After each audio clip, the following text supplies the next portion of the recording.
വാർത്തകൾ വിശദമായി. നടി ആക്രമിക്കപ്പെട്ട കേസിൽ ദിലീപിന്റെ മാനേജർ അപ്പുണ്ണിക്കായി പോലീസ് അന്വേഷണം ഊർജിതമാക്കി. ഇയാൾ സംസ്ഥാനം വിട്ടതായാണ് സൂചന. അതേസമയം ദിലീപിനായി പ്രതിഭാഗം അഭിഭാഷകൻ അഡ്വക്കേറ്റ് കെ രാംകുമാർ ഹൈക്കോടതിയിൽ നാളെ അപ്പീൽ നൽകും. നടിയെ ആക്രമിച്ച കേസിൽ ദിലീപുമായി ബന്ധമുള്ളവരെ വിളിച്ചുവരുത്തി ചോദ്യം ചെയ്യുകയെന്ന നടപടിയിലേക്കായിരിക്കും അന്വേഷണ സംഘം ഇനി നീങ്ങുക. കഴിഞ്ഞ 3 ദിവസം കസ്റ്റഡിയിലായിരിക്കെ ദിലീപിൽ നിന്നും ലഭിച്ച മൊഴികളുടെ കൂടെ അടിസ്ഥാനത്തിലാകും ചോദ്യം ചെയ്യൽ. ദിലീപിന്റെ മാനേജർ അപ്പുണ്ണിക്കായി പോലീസ് സംസ്ഥാനത്തിന് പുറത്തും അന്വേഷണം ഊർജിതമാക്കിയിട്ടുണ്ട്. ദിലീപിനൊപ്പം ഇയാളും ഗൂഢാലോചനയിൽ പങ്കാളിയാണെന്നാണ് പോലീസ് കരുതുന്നത്. പൾസർ സുനി ഇയാളെ വിളിച്ച ഫോൺ കോളുകളുടെ രേഖകൾ പോലീസ് കണ്ടെടുത്തിട്ടുണ്ട്. ചോദ്യം ചെയ്യലിന് ഹാജരാകാൻ പോലീസ് നോട്ടീസ് അയച്ചതിന് പിന്നാലെയാണ് അപ്പുണ്ണി ഒളിവിൽ പോയത്. അതോടൊപ്പം തന്നെ നാദിർഷയെയും അന്വേഷണ സംഘം വിളിച്ചു വരുത്തി ചോദ്യം ചെയ്തേക്കും. സുനിയുടെ മുൻ അഭിഭാഷകനായിരുന്ന പ്രതീഷ് ചാക്കോ ചോദ്യം ചെയ്യലിന് ഹാജരാകാതെ ഹൈക്കോടതിയിൽ മുൻകൂർ ജാമ്യം തേടിയിരിക്കുകയാണ്. ചൊവ്വാഴ്ചയാണ് ഈ ഹർജിയിൽ ഹൈക്കോടതി വിധി പറയുക. അതുവരെ കാത്തിരിക്കാനാണ് അന്വേഷണ സംഘത്തിന്റെ തീരുമാനം. നടിയെ അപമാനിക്കുന്ന ദൃശ്യങ്ങൾ അഭിഭാഷകൻ മുഖേന സുനി ദിലീപിന് നൽകിയെന്നാണ് പോലീസ് കരുതുന്നത്. അതേസമയം അങ്കമാലി കോടതി ജാമ്യം തള്ളിയ സാഹചര്യത്തിൽ നാളെ ഹൈക്കോടതിയെ സമീപിക്കാനാണ് പ്രതിഭാഗത്തിന്റെ തീരുമാനം. ദിലീപിനെതിരെ കൃത്യമായ തെളിവുകൾ ഇല്ലെന്നാണ് ഇപ്പോഴും അഡ്വക്കേറ്റ് കെ രാംകുമാർ വ്യക്തമാക്കുന്നത്. എന്നാൽ മതിയായ തെളിവുകൾ ദിലീപിനെതിരെ ഉണ്ടെന്നാണ് പ്രോസിക്യൂഷന്റെ വാദം. ഈ സാഹചര്യത്തിൽ ഹൈക്കോടതിയിൽ ജാമ്യാപേക്ഷ എത്തുമ്പോൾ വലിയ രീതിയിൽ വാദപ്രതിവാദങ്ങൾ ഉണ്ടാകും. News bureau, Kochi. നടി ആക്രമിക്കപ്പെട്ട കേസിൽ ദിലീപിന്റെ ജാമ്യാപേക്ഷ അങ്കമാലി കോടതി തള്ളി. ജാമ്യാപേക്ഷയിൽ കോടതിയിൽ നടന്നത് ശക്തമായ വാദപ്രതിവാദങ്ങൾ. കസ്റ്റഡിയിൽ ഇങ്ങനെയാണെങ്കിൽ ജാമ്യം ലഭിച്ചാൽ എന്താകും അവസ്ഥയെന്നും പ്രോസിക്യൂഷൻ. ജാമ്യം തള്ളിയതിനെതിരെ തിങ്കളാഴ്ച ഹൈക്കോടതിയിൽ അപ്പീൽ നൽകുമെന്ന് ദിലീപിന്റെ അഭിഭാഷകൻ അറിയിച്ചു. അതിനിടെ പ്രതിഭാഗം 2 മൊബൈൽ ഫോണുകൾ മുദ്രവെച്ച കവറിൽ കോടതിയിൽ സമർപ്പിച്ചു. ജാമ്യാപേക്ഷയിൽ ശക്തമായ വാദപ്രതിവാദങ്ങളാണ് കോടതിയിൽ നടന്നത്. പ്രതി സമൂഹത്തിൽ വളരെ സ്വാധീനമുള്ള വ്യക്തിയാണെന്നും ജാമ്യം ലഭിച്ചാൽ ഉന്നതരെ സ്വാധീനിക്കാനിടയുണ്ടെന്നും പ്രോസിക്യൂഷൻ വാദിച്ചു. പ്രതിക്ക് വേണ്ടി സമൂഹമാധ്യമങ്ങളിൽ പ്രചാരണം നടക്കുന്നുണ്ടെന്ന് പ്രോസിക്യൂഷൻ പറഞ്ഞു. ഇരയായ നടിക്കെതിരെ സമൂഹമാധ്യമങ്ങൾ വഴി നടക്കുന്ന പ്രചാരണങ്ങൾ ദിലീപിന്റെ സ്വാധീനം മൂലമാണെന്ന് പ്രോസിക്യൂഷൻ ചൂണ്ടിക്കാട്ടി. കസ്റ്റഡിയിൽ ഇങ്ങനെയാണെങ്കിൽ ജാമ്യം ലഭിച്ചാൽ എന്താകും അവസ്ഥയെന്നും പ്രോസിക്യൂഷൻ ചോദിച്ചു. പ്രോസിക്യൂഷന് വേണ്ടി സ്പെഷ്യൽ പ്രോസിക്യൂട്ടർ എ സുരേശനാണ് ഹാജരായത്. അന്വേഷണം പുരോഗമിച്ചുകൊണ്ടിരിക്കുകയാണ്. ഈ സമയത്ത് നമുക്ക് ജാമ്യം കൊടുക്കുന്നത് കേസിന്റെ ബാക്കി അന്വേഷണത്തിനെ ബാധിക്കുമെന്ന് പറഞ്ഞുകൊണ്ടാണ് പ്രോസിക്യൂഷൻ പ്രധാനമായിട്ടും ഇതിൽ വാദം ഉന്നയിച്ചിട്ടുള്ളത്. പിന്നെ ഇതിൽ 15-ാം പ്രതി ദിലീപിനെതിരെ വ്യക്തവും കൃത്യവുമായ തെളിവ് പ്രോസിക്യൂഷന് ലഭിച്ചിട്ടുണ്ട്. എന്നാൽ ദിലീപിന് ജാമ്യം നൽകണമെന്നും സമൂഹത്തിന്റെ വികാരം വിധിയെ ബാധിക്കരുതെന്നും പ്രതിഭാഗം വാദിച്ചു. മുഖ്യപ്രതിയും കൊടും ക്രിമിനലുമായ സുനിൽകുമാറിന്റെ മൊഴി മാത്രമാണ് ദിലീപിനെതിരായ തെളിവ്. ജയിലിൽ നിന്ന് അയച്ച കത്തിൽ ഒരു കാറിന്റെ നമ്പർ എഴുതിയതുകൊണ്ട് മാത്രം അത് ഗൂഢാലോചനയുടെ തെളിവാകുന്നില്ലെന്നും അഡ്വക്കേറ്റ് രാംകുമാർ വാദിച്ചു. അതിനിടെ പ്രതിഭാഗം 2 മൊബൈൽ ഫോണുകൾ മുദ്രവെച്ച കവറിൽ കോടതിയിൽ സമർപ്പിച്ചു. ദിലീപ് ഉപയോഗിച്ചിരുന്ന 2 മൊബൈൽ ഫോണുകളാണ് ദിലീപിന്റെ അഭിഭാഷകൻ കെ രാംകുമാർ കോടതിയിൽ സമർപ്പിച്ചത്. ജാമ്യം നിശ്ചയിച്ചത് ഒരൊറ്റ പാരഗ്രാഫേ ഉള്ളൂ, ഒന്നും പരിഗണിച്ചിട്ടില്ല. ഗൗരവമുള്ള കുറ്റമായതുകൊണ്ട് ഈ ഘട്ടത്തിൽ ജാമ്യം കൊടുക്കാൻ പറ്റില്ല. തിങ്കളാഴ്ച തന്നെ കൊടുക്കും. ടെലിഫോൺ സറണ്ടർ ചെയ്യാനുള്ള ഹർജി അനുവദിച്ചു. മൊബൈൽ ഫോണുകൾ തേടി ദിലീപിന്റെ വീട്ടിൽ പോലീസ് റെയ്ഡ് നടത്തുന്ന സമയത്താണ് ഇവ മുദ്രവെച്ച കവറിൽ കോടതിയിൽ സമർപ്പിച്ചത്. ശാസ്ത്രീയ പരിശോധനയ്ക്ക് വേണ്ടിയാണ് ഫോണുകൾ കോടതിയിൽ സമർപ്പിക്കുന്നതെന്നും പോലീസിനെ ഏൽപ്പിച്ചാൽ കൃത്രിമം നടത്തുമെന്നും ദിലീപിന്റെ അഭിഭാഷകൻ പറഞ്ഞു. ഇരുവാദങ്ങളും കേട്ട കോടതി ദിലീപിന്റെ ജാമ്യാപേക്ഷ തള്ളുകയായിരുന്നു. തിങ്കളാഴ്ച ഹൈക്കോടതിയിൽ അപ്പീൽ സമർപ്പിക്കുമെന്ന് ദിലീപിന്റെ അഭിഭാഷകൻ അറിയിച്ചു. പോലീസ് കസ്റ്റഡി അവസാനിച്ചതിനെ തുടർന്ന് ദിലീപിനെ വീണ്ടും ജുഡീഷ്യൽ കസ്റ്റഡിയിൽ വിട്ടു. News bureau, Kochi. ദിലീപിന്റെ ഡി സിനിമാസിനെതിരെ റവന്യൂ അന്വേഷണം. ഡി സിനിമാസ് ചാലക്കുടിയിൽ റവന്യൂ ഭൂമി കയ്യേറി നിർമ്മിച്ചതാണെന്ന് പരാതി. വ്യാജ ആധാരം സൃഷ്ടിച്ചതായും പരാതിയുണ്ട്. അന്വേഷണത്തിന് ജില്ലാ കളക്ടറെ റവന്യൂ വകുപ്പ് ചുമതലപ്പെടുത്തി. ചാലക്കുടി പുഴയോട് ചേർന്നാണ് ദിലീപിന്റെ ഉടമസ്ഥതയിലുള്ള ഡി സിനിമാസ് തിയേറ്റർ കോംപ്ലക്സ്. ഒരേക്കർ സ്ഥലത്താണ് മൾട്ടിപ്ലക്സ് സ്ഥിതി ചെയ്യുന്നത്. ഈ സ്ഥലം സർക്കാർ പുറമ്പോക്കായിരുന്നുവെന്നും വ്യാജ ആധാരം ചമച്ച് തട്ടിയെടുക്കുകയായിരുന്നുവെന്നുമാണ് പരാതി. പരാതിയുടെ അടിസ്ഥാനത്തിൽ റവന്യൂ വകുപ്പ് മന്ത്രിയുടെ ഓഫീസ് അന്വേഷണത്തിന് ഉത്തരവിട്ടു. തൃശൂർ ജില്ലാ കളക്ടർക്കാണ് അന്വേഷണ ചുമതല. വ്യാജ ആധാരങ്ങൾ ചമച്ച് ഭൂമി കൈവശപ്പെടുത്തിയെന്ന പരാതിയിൽ ജില്ലാ ഭരണകൂടം നടപടി തുടങ്ങിയെങ്കിലും ഒരു ഉന്നതന്റെ ഇടപെടലിലൂടെ അത് തടഞ്ഞുവെന്നും ആക്ഷേപമുയർന്നിരുന്നു. എത്രയും വേഗം ഇക്കാര്യത്തിൽ അന്വേഷണം നടത്തി റിപ്പോർട്ട് നൽകാനാണ് റവന്യൂ വകുപ്പ് മന്ത്രിയുടെ ഓഫീസ് നിർദ്ദേശിച്ചിരിക്കുന്നത്. സംസ്ഥാനത്തിന്റെ വിവിധ ഭാഗങ്ങളിലായി ദിലീപ് 50-ലധികം ഭൂമി ഇടപാടുകൾ നടത്തിയിരുന്നു. ഇതിൽ പലതും യഥാർത്ഥ ഭൂമി വിലയേക്കാൾ കുറച്ചാണ് ആധാരം നടത്തിയതെന്നും സൂചനയുണ്ടായിരുന്നു. സംഭവവുമായി ബന്ധപ്പെട്ട് അന്വേഷണം നടന്നുവരുന്നതിനിടയിലാണ് ഡി സിനിമ സ്ഥിതി ചെയ്യുന്ന സ്ഥലവുമായി ബന്ധപ്പെട്ടും ആരോപണം ഉയർന്നിരിക്കുന്നത്. News bureau, Thiruvananthapuram. നടിയെ ആക്രമിച്ച കേസ് നിർണായക ഘട്ടത്തിലാണെന്ന് ഡിജിപി ലോക്നാഥ് ബെഹ്റ. ഉചിതമായ സമയത്ത് എല്ലാം പറയും. സെൻകുമാറിനെതിരെ കേസെടുത്തത് ക്രൈംബ്രാഞ്ചാണ്. അതിനെക്കുറിച്ച് ക്രൈംബ്രാഞ്ച് പറയുമെന്നും ഡിജിപി ലോക്നാഥ് ബെഹ്റ പറഞ്ഞു. Here our investigation is going on. Let the investigation come to a particular stage. I will speak to you. That I do not. I was not there. That case I have given it to the crime branch. A crime branch. കാര്യങ്ങളും ഞാൻ പറയാനില്ല. കാരണം that is the most professional agency. അവർ എടുത്തിട്ട് നോക്കാം. ആക്രമിക്കപ്പെട്ട നടിയെ അപമാനിച്ച് മുൻ DGP T P Senkumar. സമകാലിക മലയാളം വാരിക പത്രാധിപരുടേതാണ് വെളിപ്പെടുത്തൽ. ഗുരുതര ആരോപണങ്ങൾ ഉള്ള കത്ത് പത്രാധിപർ സജി ജെയിംസ് ഡിജിപിക്ക് കൈമാറി. സമകാലിക മലയാളം വാരികയുമായി നടത്തിയ അഭിമുഖത്തിനിടെ സെൻകുമാർ നടത്തിയ വർഗീയ പരാമർശങ്ങൾ വിവാദമായിരുന്നു. വിവാദ അഭിമുഖവുമായി ബന്ധപ്പെട്ട് സെൻകുമാറിന്റെ പരാതിയിൽ നൽകിയ വിശദീകരണത്തിലാണ് സമകാലിക മലയാളം വാരിക പത്രാധിപർ സെൻകുമാറിനെതിരെ ഗുരുതര ആരോപണങ്ങളുള്ള കത്ത് പോലീസ് ഡിജിപിക്ക് കൈമാറിയത്. അഭിമുഖത്തിനിടെ സെൻകുമാറിന് വന്ന ഒരു ഫോൺ കോളിനിടെ നടിയെക്കുറിച്ച് മോശമായി സംസാരിച്ചെന്നും എന്നാൽ തങ്ങളുടെ ലേഖകനോട് പറഞ്ഞ കാര്യമല്ലാത്തതിനാൽ അത് പ്രസിദ്ധീകരിച്ചിട്ടില്ലെന്നും വിശദീകരണത്തിൽ പറയുന്നു. സ്ത്രീകളെ ആകമാനം അപമാനിക്കുന്ന വാക്കുകളും സെൻകുമാർ ഉപയോഗിച്ചതായി വിശദീകരണത്തിൽ പറയുന്നുണ്ട്. ഇത് പുറത്തുവന്നാൽ സെൻകുമാറിന്റെ മുഖംമൂടി അഴിയും. അഭിമുഖത്തിനിടെ ഇടയ്ക്കിടെ സെൻകുമാറിന് ഫോൺ കോളുകൾ വന്നിരുന്നു. അതിൽ ഒരു ഫോൺ സംഭാഷണത്തിലാണ് നടിയെക്കുറിച്ച് മോശമായ രീതിയിൽ സംസാരിച്ചത്. ഈ സംഭാഷണവും അഭിമുഖം റെക്കോർഡ് ചെയ്തതിനൊപ്പമുണ്ടെന്നും അത് തെളിവായി സമർപ്പിക്കാമെന്നും പത്രാധിപർ പറയുന്നു. ലേഖകനോട് സെൻകുമാർ പറഞ്ഞ കാര്യങ്ങൾ മാത്രമേ അഭിമുഖത്തിൽ പ്രസിദ്ധീകരിച്ചിട്ടുള്ളൂ. ഇത് സംബന്ധിച്ച റെക്കോർഡുകൾ പരിശോധിക്കാമെന്നും സജി ജെയിംസ് പോലീസ് മേധാവിയെ വിശദീകരണത്തിൽ അറിയിച്ചിട്ടുണ്ട്. News desk. ആക്രമിക്കപ്പെട്ട നടിയെക്കുറിച്ച് മുൻ ഡിജിപി ടി പി സെൻകുമാർ മോശം പ്രസ്താവന നടത്തിയിട്ടുണ്ടെങ്കിൽ സർക്കാർ നിയമവശം പരിശോധിച്ച് നടപടിയെടുക്കുമെന്ന് കോടിയേരി ബാലകൃഷ്ണൻ പറഞ്ഞു.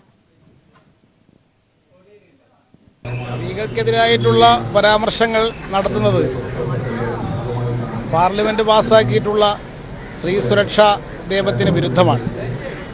അത്തരത്തിൽ നിയമത്തിന് നിരക്കാത്ത വിധത്തിൽ ഉള്ള സംഭാഷണം ആര് നടത്തിയാലും അവരുടെ പേരിൽ നിയമപരമായ നടപടിയാണ് സ്വീകരിക്കേണ്ടത്. അത് ബന്ധപ്പെട്ടവർ പരിശോധിച്ച് ആവശ്യമായ നിയമ നടപടി സ്വീകരിക്കണം.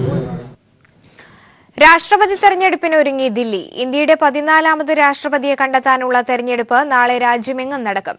എൻഡിഎ സ്ഥാനാർത്ഥിയായി ബീഹാർ മുൻ ഗവർണർ രാംനാഥ് കോവിന്ദും പ്രതിപക്ഷ പാർട്ടി സ്ഥാനാർത്ഥിയായി മുൻ ലോക്സഭാ സ്പീക്കർ മീരാ കുമാറുമാണ് മത്സരരംഗത്തുള്ളത്. ഇരുവരുടെയും പ്രചാരണം ഇന്ന് അവസാനിക്കും. ആധാറിലെ വ്യക്തിവിവരങ്ങൾ സംരക്ഷിക്കാൻ നിയമനിർമ്മാണം കൊണ്ടുവരണമെന്ന് സിപിഐഎം. ഇക്കഴിഞ്ഞ ദിവസങ്ങളിൽ ജിയോ വരിക്കാരുടെ ആധാർ വ്യക്തിവിവരങ്ങൾ സ്വകാര്യ വെബ്സൈറ്റിൽ പരസ്യമായിരുന്നു. ഭരണഘടന ഉറപ്പു നൽകുന്ന സ്വകാര്യതയുടെ ലംഘനമാണിതെന്നും വിഷയം പാർലമെന്റിൽ ഉന്നയിക്കുമെന്നും CPIM general secretary Sitaram Yechury people ടിവിയോട് പറഞ്ഞു. ഇക്കഴിഞ്ഞ ദിവസമാണ് 12 കോടിയോളമുള്ള റിലയൻസ് ജിയോ ഉപഭോക്താക്കളുടെ ആധാർ വ്യക്തിവിവരങ്ങൾ magicapp.com എന്ന സ്വകാര്യ വെബ്സൈറ്റിൽ പരസ്യമായത്. magicapp.com എന്ന സൈറ്റിലെ സെർച്ച് ബോക്സിൽ ജിയോ മൊബൈൽ നമ്പർ നൽകിയ ഉടൻ ഉപഭോക്താവിന്റെ മുഴുവൻ വ്യക്തിവിവരങ്ങളും സൈറ്റിൽ പ്രത്യക്ഷപ്പെട്ടു. ഉപഭോക്താക്കളുടെ പേര്, വീട്ടുവിലാസം, കുടുംബാംഗങ്ങൾ, ജോലി, വരുമാനം, ജനനത്തീയതി തുടങ്ങിയ മുഴുവൻ ഡെമോഗ്രാഫിക് വിവരങ്ങളുമാണ് ചോർന്നത്. ഒരാഴ്ച മുമ്പ് വരെ ഈ ജിയോ സിം എടുത്തവരുടെ വിവരങ്ങളും ചോർന്നു. ഭരണഘടന ഉറപ്പു നൽകുന്ന സ്വകാര്യതയുടെ ലംഘനമാണിതെന്നും ആധാറിലെ വ്യക്തിവിവരങ്ങൾ സംരക്ഷിക്കാൻ നിയമനിർമ്മാണം കൊണ്ടുവരണമെന്നും CPM general secretary Sitaram Yechury വ്യക്തമാക്കി. We had said that what you are creating is like a surveillance state, and all the information about every individual, including the biometric data and the iris identification, if all this is brought into public space, then it's a complete violation of privacy. A guarantee that privacy will be protected of every individual, a law must be enacted. We'll take up this matter in the coming session of Parliament. നേരത്തെ കേന്ദ്ര സർക്കാരിന്റെയും ആന്ധ്രാപ്രദേശ് സർക്കാരിന്റെയും നിയന്ത്രണത്തിലുള്ള വെബ്സൈറ്റുകൾ വഴി 13 കോടി ജനങ്ങളുടെ ആധാർ വിവരങ്ങൾ ചോർന്നിരുന്നു. ദേശീയ തൊഴിലുറപ്പ് പദ്ധതി, ജൻധൻ യോജന, EPF, പാചകവാതക സബ്സിഡി, പെൻഷൻ പദ്ധതികൾ എന്നിവയ്ക്ക് ആധാർ ഉൾപ്പെടുത്തിയുള്ള സർക്കാർ നീക്കത്തിനിടയിലാണ് ആധാർ വിവരങ്ങൾ സുരക്ഷിതമല്ലെന്ന ആശങ്ക ശക്തമാകുന്നത്. സ്വകാര്യ ഏജൻസികൾ ആധാർ വിവരങ്ങൾ ശേഖരിക്കുന്നത് സ്വകാര്യതയുടെ ലംഘനമാണോ എന്നത് സംബന്ധിച്ച് സുപ്രീംകോടതി ഭരണഘടനാ ബെഞ്ച് പരിഗണിക്കാനിരിക്കെ കൂടിയാണ് ജിയോ വരിക്കാരുടെ മുഴുവൻ രേഖകളും സ്വകാര്യ വെബ്സൈറ്റിൽ ചോർന്നത്. മനുശങ്കർ, ദില്ലി. തിരികെ വാർത്തയിലേക്ക്. തിരുവനന്തപുരം നഗരസഭ നടപ്പിലാക്കുന്ന എന്റെ നഗരം സുന്ദര നഗരം പദ്ധതിയുടെ ഉദ്ഘാടനം മേയർ അഡ്വക്കേറ്റ് വി.കെ. പ്രശാന്ത് നിർവഹിച്ചു. പരിപാടിയുടെ ഭാഗമായി ആദ്യ ദിവസം തന്നെ 10 ടൺ വൃത്തിയാക്കിയ പ്ലാസ്റ്റിക് മാലിന്യങ്ങൾ നഗരസഭ ശേഖരിച്ചു. പുത്തരിക്കണ്ടം മൈതാനം, കേശവദാസപുരം, MG കോളേജ്, കരമന തുടങ്ങി 7 കേന്ദ്രങ്ങളിൽ 8 മണി മുതൽ 12 മണി വരെ പ്രവർത്തിച്ച കൗണ്ടറുകളിൽ നിന്ന് ഇന്ന് 10 ടൺ വൃത്തിയാക്കിയ പ്ലാസ്റ്റിക് ഉൽപ്പന്നങ്ങളാണ് നഗരസഭ ശേഖരിച്ചത്. നിരോധിച്ചിട്ടുള്ള പ്ലാസ്റ്റിക് ക്യാരി ബാഗുകൾ സ്റ്റോക്കുള്ള കച്ചവട സ്ഥാപനങ്ങൾക്ക് അവ തിരികെ ഏൽപ്പിക്കുവാനുള്ള അവസരമുണ്ടായിരുന്നു. ഈ അവസരം വിനിയോഗിച്ച 300 കിലോ പ്ലാസ്റ്റിക് ക്യാരി ബാഗുകളാണ് 4 വ്യാപാര സ്ഥാപനങ്ങൾ ഇന്ന് കൗണ്ടറുകളിൽ എത്തിച്ചത്. അപ്പോൾ ഇതൊരു പ്ലാസ്റ്റിക് നിരോധനം ഏർപ്പെടുത്തുക മാത്രമല്ല, ബദൽ ഉൽപ്പന്നങ്ങളെ പരിചയപ്പെടുത്തുകയും ഒരു വ്യാപാരികൾക്കും പ്രതിസന്ധി ഉണ്ടാവാത്ത നിലയിൽ അവരുടെ കൈവശം ഇരിക്കുന്ന സ്റ്റോക്കുകളടക്കം ഏറ്റെടുത്തുകൊണ്ട് വളരെ പോസിറ്റീവായി ഈ പ്രവർത്തനങ്ങൾ നഗരസഭ കാണുകയാണ്. അപ്പോൾ ആരെയും ബുദ്ധിമുട്ടിക്കാനല്ല പ്ലാസ്റ്റിക് നിരോധനം കൊണ്ടുവന്നിട്ടുള്ളത്. അത് നമ്മുടെ ജീവിതത്തെയും ആരോഗ്യത്തെയും ബാധിക്കുന്ന ഒരു പ്രധാനപ്പെട്ട പ്രശ്നമായതുകൊണ്ടാണ് പ്ലാസ്റ്റിക് നിരോധനം നഗരസഭ ഏർപ്പെടുത്തിയിരിക്കുന്നത്. ഉപയോഗിക്കാത്ത പ്ലാസ്റ്റിക് ബാഗുകൾ തിരികെ ഏൽപ്പിച്ചാൽ കിലോഗ്രാമിന് 15 രൂപ വീതം നൽകുമെന്ന് നേരത്തെ നഗരസഭ അറിയിച്ചിരുന്നു. ഇതനുസരിച്ച് പ്ലാസ്റ്റിക് ബാഗുകൾ തിരികെ ഏൽപ്പിച്ച സ്ഥാപനങ്ങളുടെ ബാങ്ക് അക്കൗണ്ടിലേക്ക് ഈ തുക നഗരസഭ നൽകും. ഇത്തരമൊരു പരിപാടി വിജയകരമായിരിക്കുമെന്നും തുടർന്നും ഈ പദ്ധതിയുമായി മുന്നോട്ടു പോകുമെന്നും പരിപാടി ഉദ്ഘാടനം ചെയ്തുകൊണ്ട് മേയർ വി.കെ. പ്രശാന്ത് പറഞ്ഞു. News bureau, Thiruvananthapuram. പോലീസ് പ്രവർത്തനങ്ങളുടെ സംസ്ഥാനതല ഏകോപനവും മേൽനോട്ടവും കൂടുതൽ ശക്തമാക്കാൻ പോലീസ് ആസ്ഥാനത്ത് പോലീസ് ചീഫ് കൺട്രോൾ റൂം പ്രവർത്തനം ആരംഭിച്ചു. കൺട്രോൾ റൂമിന്റെ പ്രവർത്തന ഉദ്ഘാടനം DGP ലോക്നാഥ് ബെഹ്റ നിർവഹിച്ചു. ജില്ലയിലെ പ്രമുഖ നഗരങ്ങളിലെ പ്രവർത്തനങ്ങൾ ഇനി പോലീസ് ആസ്ഥാനത്ത് ലൈവായി തന്നെ അറിയാം. കൂടാതെ ജില്ലാതലത്തിൽ നിന്ന് ലഭിക്കുന്ന വിവരങ്ങളുടെ അപഗ്രഥനം, വിവരങ്ങൾ ബന്ധപ്പെട്ട ഉദ്യോഗസ്ഥരെ അറിയിക്കുക, അന്തർജില്ലാ ഏകോപനത്തിലുള്ള സംസ്ഥാന പോലീസ് മേധാവിയുടെ നിർദ്ദേശങ്ങൾ ബന്ധപ്പെട്ടവരിലെത്തിക്കുക, ഗതാഗത നിയന്ത്രണം പോലുള്ള കാര്യങ്ങളിൽ സംസ്ഥാന തലത്തിൽ വേണ്ട വിവരങ്ങൾ നൽകുക തുടങ്ങി പോലീസ് ആസ്ഥാനത്ത് നിന്നുള്ള നിർദ്ദേശങ്ങൾ ഫലപ്രദമായി നടപ്പിൽ വരുത്തുന്നതിനുള്ള മാർഗനിർദ്ദേശങ്ങൾ നൽകലും നിരീക്ഷണങ്ങളും തുടങ്ങിയവയാണ് പുതിയ കൺട്രോൾ റൂം വഴി നിർവഹിക്കുക. 24 മണിക്കൂറും പ്രവർത്തിക്കുന്ന കൺട്രോൾ റൂമിൽ സംസ്ഥാനത്തെ വിവിധ പോലീസ് യൂണിറ്റുകളുമായും ഉദ്യോഗസ്ഥരുമായും തൽക്ഷണം ബന്ധപ്പെടുന്നതിന് ഇന്റർനെറ്റ്, വയർലെസ് ഉൾപ്പെടെയുള്ള സാങ്കേതിക സംവിധാനങ്ങൾ ഒരുക്കിയിട്ടുണ്ട്. ക്രമസമാധാന പാലനം, കുറ്റാന്വേഷണം, ഗതാഗത നിയന്ത്രണം തുടങ്ങി വിവിധ പോലീസ് പ്രവർത്തനങ്ങൾ സംസ്ഥാനതലത്തിൽ കൂടുതൽ ഫലപ്രദമായി ഏകോപിപ്പിക്കുന്നതിനു വേണ്ടിയാണ് പുതിയ കൺട്രോൾ റൂം ആരംഭിച്ചതെന്ന ഉദ്ഘാടന വേളയിൽ സംസ്ഥാന പോലീസ് മേധാവി ലോക്നാഥ് ബെഹ്റ പറഞ്ഞു. So it will be good. So we can know if there is a information from intelligence, it immediately communicated to a district. ആ ഡിസ്ട്രിക്റ്റിലെ എന്തൊക്കെ നടക്കുന്നുണ്ടോ, എന്തൊക്കെ ചെയ്യുന്നുണ്ടോ അതൊക്കെ മനസ്സിലാക്കാം. Then we have lot of actually we'll put all surveillance cameras hub also here, so we can see all these things. കുറച്ചുകൂടി development ചെയ്യാൻ വേണ്ടിയിട്ട് ADG ഹെഡ്ക്വാർട്ടർ ഒരു പ്ലാൻ ഡ്രോ ചെയ്തിട്ടുണ്ട്. അതിന്റെ അടിസ്ഥാനത്തിൽ ഞങ്ങൾ ചെയ്യും. Intelligence DGP BS Muhammad Yasin, headquarters ADGP Tobin J Thachankary, battalion ADGP Sudesh Kumar, IG-മാരായ മനോജ് എബ്രഹാം, ബൽറാം കുമാർ ഉപാധ്യായ, G ലക്ഷ്മൺ, പുതിയ കൺട്രോൾ റൂമിന്റെ ചുമതലയുള്ള വനിതാ police battalion commandant R Nishanthini എന്നിവർ ചടങ്ങിൽ സന്നിഹിതരായിരുന്നു. News bureau, Thiruvananthapuram. ഇടുക്കിയിലെ ക്വാറി മാഫിയയ്ക്കെതിരെ നടപടി ശക്തമാക്കി ജില്ലാ ഭരണകൂടം. സർക്കാർ ഭൂമിയിൽ നിന്ന് അനധികൃതമായി പാറ പൊട്ടിച്ച് കടത്തിയവർക്കെതിരെ കേസെടുക്കാൻ നിർദ്ദേശം. കഞ്ഞിക്കുഴിയിൽ ക്വാറി പ്രവർത്തിപ്പിച്ചവർക്കെതിരെ കേസെടുക്കാനാണ് അഡീഷണൽ തഹസിൽദാർ നിർദ്ദേശം നൽകിയത്. ആദിവാസി മേഖലയായ കഞ്ഞിക്കുഴി പഞ്ചായത്തിലെ പൊന്നരത്താനിൽ നിന്നും പാറ പൊട്ടിച്ച് കടത്തിയവർക്കെതിരെ കേസെടുക്കാനാണ് അഡീഷണൽ തഹസിൽദാർ നിർദ്ദേശം നൽകിയത്. 2015 അവസാനത്തോടെ ആരംഭിച്ച പാറഖനനത്തിനെതിരെ പ്രതിഷേധമുയർന്നതോടെ താൽക്കാലികമായി നിർത്തിയെങ്കിലും പിന്നീട് പുനരാരംഭിക്കുകയായിരുന്നു. നിരോധിത മേഖലയിൽ നടന്ന ഖനനം ഉദ്യോഗസ്ഥരുടെ ഒത്താശയോടെയായിരുന്നു എന്നാണ് നാട്ടുകാരുടെ ആക്ഷേപം. പരാതികൾ വീണ്ടും ഉയർന്നതോടെ സർക്കാർ നിർദ്ദേശത്തെ തുടർന്നുള്ള പരിശോധനയ്ക്കൊടുവിലാണ് കേസെടുക്കാൻ തീരുമാനിച്ചത്. ഇല്ലിക്കൽ സജി ജോസഫ്, കുത്തനാപ്പള്ളിൽ രാജുമണി എന്നിവർക്കെതിരെയാണ് നടപടിക്ക് നിർദ്ദേശം. കാലയളവിൽ ഇവിടെ നിന്ന് 1 കോടി രൂപയുടെ കരിങ്കൽ കടത്തിയതായി അന്വേഷണത്തിൽ കണ്ടെത്തി. സമീപത്ത് ഇത്തരത്തിൽ പ്രവർത്തിക്കുന്ന മറ്റു ക്വാറികൾക്കെതിരെയും നടപടി സ്വീകരിക്കണമെന്ന് പരിസ്ഥിതി പ്രവർത്തകർ ആവശ്യപ്പെട്ടു. ഇവിടെ അന്നിരുന്ന ഉദ്യോഗസ്ഥന്മാരെയൊക്കെ തന്നെ ഇപ്പം ഇരിക്കുന്ന പുതിയ ഭരണമാറ്റത്തോടു കൂടി അവരെയൊക്കെ വയനാട്ടിലേക്കൊക്കെ സ്ഥലം മാറ്റിയിരിക്കുകയാണ്. ഇത്രയും കിടക്കുന്ന ഏക്കർ കണക്കിന് കിടക്കുന്ന ഒരു സ്വകാര്യ വ്യക്തി കയ്യിൽ നിന്ന് മേടിച്ച് പുറത്തു നിന്നുള്ള ആൾക്കാർ വന്നാണ് ഇതെല്ലാം പൊട്ടിച്ചുകൊണ്ട് പോയിരിക്കുന്നത്. ഇത് ആദിവാസി മേഖലയാണ്. കഞ്ഞിക്കുഴി പഞ്ചായത്തിലെ ഏറ്റവും അവികസിതമായ ഒരു പ്രദേശം കൂടിയാണ് ഇവിടെ. ഇതിനെതിരെ ശക്തമായ നടപടി ഉണ്ടാകും. ഇടുക്കിയിലെ അനധികൃത കരിങ്കൽ ക്വാറികൾക്കെതിരെ നടപടിയെടുക്കുമെന്ന് ജില്ലാ ഭരണകൂടം അറിയിച്ചു. അഡീഷണൽ തഹസിൽദാറുടെ നിർദ്ദേശത്തിന്റെ അടിസ്ഥാനത്തിൽ പ്രതികൾക്കെതിരെ നടപടി ആരംഭിച്ചതായി കഞ്ഞിക്കുഴി CI വ്യക്തമാക്കി. News bureau, Idukki. സ്വകാര്യ നഴ്സുമാർ തിങ്കളാഴ്ച തുടങ്ങാനിരുന്ന അനിശ്ചിതകാല പണിമുടക്ക് സമരം മാറ്റിവെച്ചു. സർക്കാർ ഇടപെടലിനെ തുടർന്നാണ് തീരുമാനം. നഴ്സുമാരുമായി ചർച്ചയ്ക്ക് തയ്യാറാണെന്ന ഉറപ്പ് മുഖ്യമന്ത്രി നഴ്സുമാരെ നേരത്തെ അറിയിച്ചിരുന്നു. 19-ന് നടക്കുന്ന മധ്യസ്ഥ യോഗത്തിന്റെ തീരുമാനമനുസരിച്ച് മുന്നോട്ടു പോകുമെന്ന് നഴ്സുമാർ വ്യക്തമാക്കി. സ്വകാര്യ നഴ്സുമാരുടെ സമരം ബുധനാഴ്ച വരെ നീട്ടിവെക്കാനാണ് യുണൈറ്റഡ് നഴ്സസ് അസോസിയേഷന്റെ സംസ്ഥാന കൌൺസിൽ തീരുമാനിച്ചത്. തിങ്കളാഴ്ച മുതലാണ് അനിശ്ചിതകാല പണിമുടക്ക് സമരം ആരംഭിക്കാൻ നഴ്സുമാർ തീരുമാനിച്ചിരുന്നത്. സർക്കാർ ഇടപെടലിനെ തുടർന്നാണ് സമരം മാറ്റിവെക്കാനുള്ള തീരുമാനമുണ്ടായത്. നഴ്സുമാരുമായി ചർച്ചയ്ക്ക് തയ്യാറാണെന്ന ഉറപ്പ് മുഖ്യമന്ത്രിയുടെ ഓഫീസ് നഴ്സുമാരെ നേരത്തെ അറിയിച്ചിരുന്നു. ചർച്ച നടക്കുന്നതുവരെ സമരം തുടങ്ങരുതെന്ന് സർക്കാർ ആവശ്യപ്പെട്ടിരുന്നു. 19-ന് നടത്തുന്ന മധ്യസ്ഥ ചർച്ചയിൽ നഴ്സുമാർക്ക് അനുകൂല നടപടിയുണ്ടായില്ലെങ്കിൽ ശക്തമായ സമരം നടത്താനാണ് UNA-യുടെ തീരുമാനം.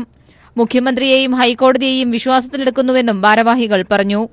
UNA സംസ്ഥാന പ്രസിഡന്റ് ജാസ്മിൻ ഷാ കേരള മുഖ്യമന്ത്രിയുടെ ഓഫീസിൽ നിന്നും UNA-യെ ഔദ്യോഗികമായിട്ട് തന്നെ ചർച്ചയ്ക്ക് വിളിക്കുകയും ചർച്ചകൾ നടത്താമെന്നുള്ള ഒരു വാഗ്ദാനം തന്നു. സർക്കാരിന്റെയും അതുപോലെ തന്നെ ഹൈക്കോടതിയുടെയും പൂർണ്ണമായും അവരെ വിശ്വാസത്തിലെടുത്തുകൊണ്ട് തന്നെയാണ് നഴ്സിംഗ് സമൂഹം ഇപ്പോൾ ഒരിക്കൽ കൂടി ഞങ്ങൾ ഒരു വിട്ടുവീഴ്ച കൂടി ഞങ്ങൾ തയ്യാറായിട്ടുള്ളത്. ഈ മാസം 20-ന് വ്യവസായ ബന്ധുസമിതി യോഗവും ചേരുന്നുണ്ട്. കഴിഞ്ഞ ദിവസമാണ് നഴ്സുമാരുടെ സമരം നിയമവിരുദ്ധമാണെന്ന് ഹൈക്കോടതി വിമർശിച്ചത്.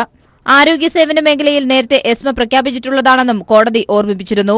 ഈ സാഹചര്യത്തിലാണ് സർക്കാർ സമവായ ശ്രമങ്ങൾ വീണ്ടും നടത്തിയത്. അതേസമയം പ്രഖ്യാപിച്ച സമരം മാറ്റിവെച്ചിട്ടില്ലെന്ന് ഇന്ത്യൻ നഴ്സസ് അസോസിയേഷൻ വ്യക്തമാക്കി. തൃശൂർ ബ്യൂറോയ്ക്കൊപ്പം ന്യൂസ് ബ്യൂറോ, തിരുവനന്തപുരം. ജമ്മുകശ്മീരിലെ ഭീകര നീക്കങ്ങൾ അടിച്ചമർത്താൻ രാജ്യത്തെ എല്ലാ രാഷ്ട്രീയ പാർട്ടികളുടെയും പിന്തുണ തേടി മുഖ്യമന്ത്രി മെഹബൂബ മുഫ്തി. കേന്ദ്ര ആഭ്യന്തരമന്ത്രി രാജ്നാഥ് സിംഗുമായി മുഖ്യമന്ത്രി മെഹബൂബ മുഫ്തി കൂടിക്കാഴ്ച നടത്തി. അതേസമയം ജമ്മുകശ്മീരിലെ ട്രാൽ മേഖലയിൽ 2 ഭീകരരെ സൈന്യം വധിച്ചു. അതിർത്തി പ്രദേശത്ത് കൂടുതൽ ഭീകരർ എത്തിയിട്ടുണ്ടോ എന്ന സംശയത്തിൽ സൈന്യം തിരച്ചിൽ ശക്തമാക്കി. രാവിലെ കിഴക്കൻ കാശ്മീരിലെ ട്രാൽ മേഖലയിൽ തിരച്ചിൽ നടത്തുന്നതിനിടെയാണ് സൈന്യത്തിന് നേർക്ക് ഭീകരർ ആക്രമണം നടത്തിയത്. ഏറ്റുമുട്ടലിൽ 2 ഭീകരരെ സൈന്യം വധിച്ചു. കൂടുതൽ ഭീകരർ അതിർത്തി മേഖലയിൽ കടന്നിട്ടുണ്ടോ എന്ന സംശയത്തിൽ സൈന്യം തിരച്ചിൽ ശക്തമാക്കി. ഇക്കഴിഞ്ഞ ആഴ്ചയാണ് അമർനാഥ് തീർത്ഥാടകർക്ക് നേരെ ലഷ്കർ-എ തയ്യിബ ആക്രമണം ഉണ്ടായത്.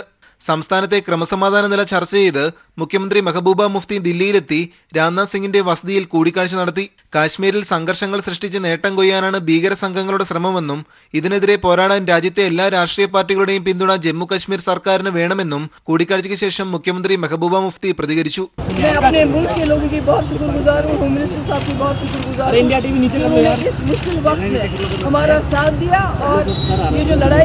ക്രമസമാധാന നില സംരക്ഷിക്കാൻ ജമ്മു കശ്മീർ സർക്കാർ പരാജയപ്പെട്ടെന്നും PDP-യുമായുള്ള സഖ്യം BJP പുനർവിചിന്തനം നടത്തണമെന്നും നേരത്തെ VHP ആരോപിച്ചിരുന്നു. ഇതിന് പിന്നാലെയാണ് കേന്ദ്ര ആഭ്യന്തരമന്ത്രി രാജ്നാഥ് സിംഗുമായി മുഖ്യമന്ത്രി മെഹബൂബ മുഫ്തി കൂടിക്കാഴ്ച നടത്തിയത്. News bureau, Delhi. തിരികെ വാർത്തയിലേക്ക്. നവമാധ്യമങ്ങളിൽ ഇടതുപക്ഷത്തിന്റെ മുന്നണി പോരാളിയായിരുന്ന ഡേവിസ് തെക്കേക്കര നിര്യാതനായി. അബുദാബിയിൽ ജോലിസ്ഥലത്ത് വെച്ച് ഹൃദയാഘാതം മൂലമായിരുന്നു മരണം. ഇരിങ്ങാലക്കുട സ്വദേശിയായ ഡേവിസ് പഞ്ചായത്ത് മെമ്പറായി പ്രവർത്തിച്ചിട്ടുണ്ട്. ഡേവിസിന്റെ നിര്യാണത്തിൽ മുഖ്യമന്ത്രി പിണറായി വിജയൻ, CPIM സംസ്ഥാന secretary Kodiyeri Balakrishnan, polit bureau member MA baby, മന്ത്രിമാരായ തോമസ് ഐസക്, SC മൊയ്തീൻ, സംവിധായകൻ ആഷിഖ് അബു തുടങ്ങിയവർ അനുശോചിച്ചു. സോഷ്യൽ മീഡിയയിൽ ഇടതുപക്ഷത്തിനു വേണ്ടി ശക്തമായ ഇടപെടലിലൂടെ ശ്രദ്ധേയനായ സഖാവ് ഡേവിസ് തെക്കേക്കരയുടെ അകാല വിയോഗം അത്യധികം വ്യസനകരമെന്ന് മുഖ്യമന്ത്രി പിണറായി വിജയൻ അനുശോചന സന്ദേശത്തിൽ പറഞ്ഞു. അബുദാബി സെൻട്രൽ ഹോസ്പിറ്റലിൽ സൂക്ഷിച്ചിരിക്കുന്ന മൃതദേഹം നാളെ നാട്ടിലെത്തിക്കും.